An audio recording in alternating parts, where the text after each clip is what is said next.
Donc le concours se passe en 2 épreuves. Une première épreuve d'admissibilité qui a eu lieu au mois de mars dans chaque établissement, donc où il y a la formation métier de la pierre. Sur ces 20 candidats, 8 ont été sélectionnés pour l'admission, qui est l'épreuve finale, qui se passe donc cette année à Felletin, du 22 au 26 mai.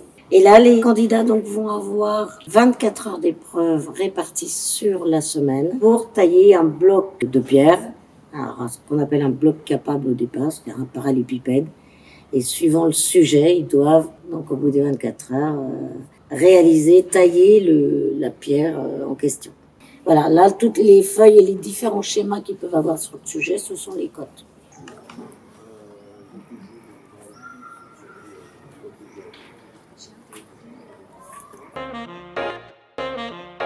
On est parti, si vous voulez, de comment pouvoir représenter un peu les lieux où on allait tailler.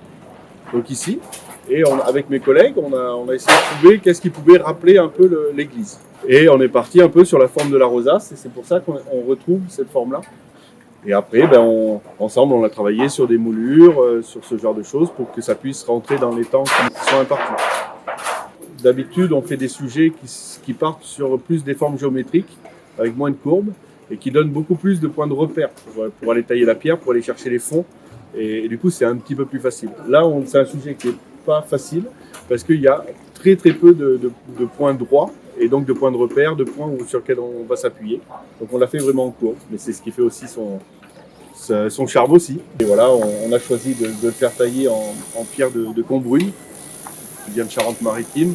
C'est une pierre qui est assez dure, qui est assez exigeante, et on a une approche, on a une approche vraiment du métier aussi, où on va utiliser des outils.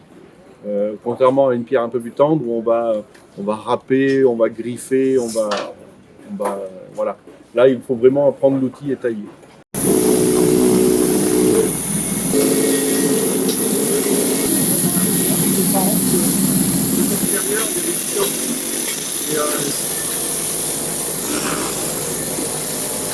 Il n'est pas trop vache, il y a 2-3 points de difficulté qui peuvent être sympas. Des fonds de moulure comme ici, qui vont être assez délicats à venir aller chercher. Parce que là, il n'y a pas de machine pour venir aller chercher le fond. Là. Il va falloir vraiment y aller vraiment à l'œil. Et ça va être les points les plus difficiles. Là. Ici. Et puis après, il y a un gros travail de préparation aussi, de taille et pour approcher la courbe en fait. Les 3 premiers seront convoqués à la Sorbonne le jeudi 6 juillet, donc pour recevoir un prix de Monsieur le ministre de l'Éducation nationale. Là déjà, de toute façon, ce sont les meilleurs des terminales Bac Pro, donc à chaque fois au niveau national.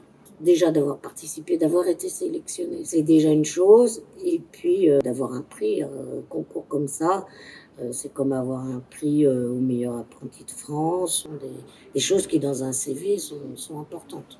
Et puis ce qu'on espère, c'est aussi que ce soit une semaine formidable pour eux, un souvenir dans leur cursus scolaire, quelque chose qu'ils n'oublient pas, une semaine de partage, de travail, de concentration. Là, ils sont partis, ils sont concentrés sur leur sujet.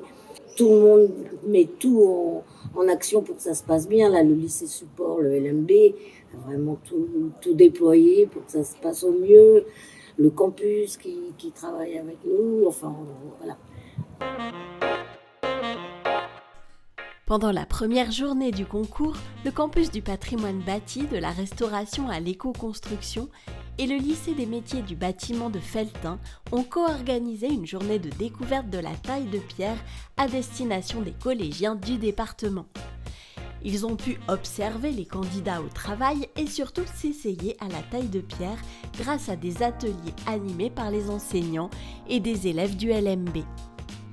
Les jeunes ont pu repartir avec leur création, mais surtout avec une ouverture d'esprit sur ce type de métier qui peut-être fera naître des vocations.